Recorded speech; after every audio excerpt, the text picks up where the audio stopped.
রামিসা হত্যা এবং দেশের বিভিন্ন স্থানে শিশু ধর্ষণের প্রতিবাদে নোয়াখালীতে মানববন্ধন করছেন স্থানীয়রা। আরও জানাতে যুক্ত হচ্ছেন সহকর্মী গোলাম কিবরিয়া রাহাত। রাহাত, এই বিষয়টি নিয়ে গতকাল থেকেই তোলপাড় চলছে, সারা দেশে মানুষ সরব হয়েছেন। আপনার এখানে বা নোয়াখালীতে যে এই মানববন্ধনটি আমরা দেখতে পাচ্ছি, এটার ব্যাপারে বলবেন, কখন শুরু হয়েছে এবং তারা কি বলছেন, কি চাচ্ছেন?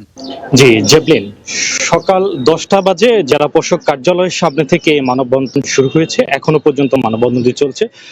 তারা যেমনটি বলছে, নোয়াখালী সচেতন মহলের একটি ব্যানারে তারা এখানে এসেছেন। তারা আসলে তাদের সন্তানের নিরাপত্তা চায়।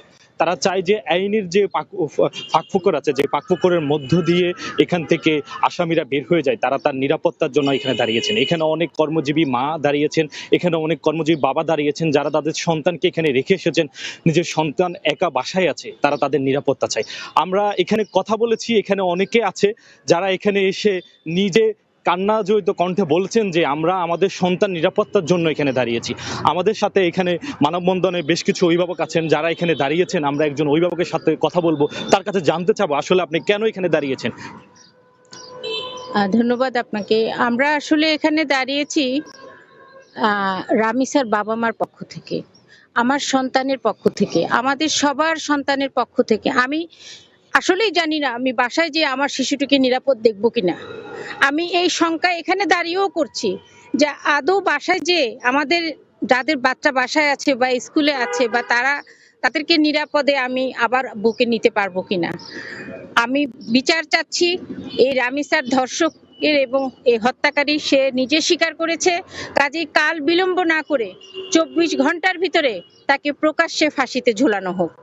আর বিচারহীনতার যে সংস্কৃতি গড়ে উঠেছে, যার কারণে রামিসার বাবা বিচার চাচ্ছে না রাষ্ট্রের কাছে, তাহলে এখান থেকে দয়া করে আপনারা বেরিয়ে আসুন, আপনারা দৃষ্টান্ত স্থাপন করুন এবং আমাদের শিশুদের নিরাপত্তা নিশ্চিত করুন। আমরা অভিভাবকরা শান্তিতে একটু ঘুমাতে চাই। আমরা প্রত্যেকে খেটে খাওয়া মানুষ। আমরা এখানে কেউ উচ্চবিত্ত না ভাই, নিম্নবিত্ত। আমরা আমাদের জন্য আমাদের মৌলিক অধিকার, রাষ্ট্র আমাদেরকে নিরাপত্তা দিতে হবে, আমার শিশুর নিরাপত্তা দিতে হবে। আমার শিশু কেন ধর্ষকের হাতে নির্মমতার বর্বরতার শিকার হবে? দিনের পর দিন, রাতের পর রাত, প্রত্যেক দিন 10 জন 12 জন 3 জন 4 জন, এটা মানে একটা রোজ নামচা হয়ে গেছে আমাদের। আমরা তো এটা নিতে পারছি না। এখন অভিভাবক হিসাবে আমাদেরই কি করণীয় আমরা জানি না।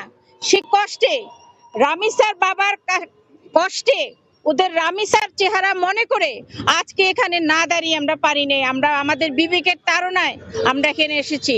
আমাদের দেশের পরিচালনার দায়িত্বে যারা আছেন, বিগত দিনেও যারা ছিলেন, বিচারহীনতার যে সংস্কৃতি গড়ে তুলেছিলেন তারা, আমরা চাই অন্তত এই সরকার সেই দৃষ্টান্ত থেকে সরে এসে।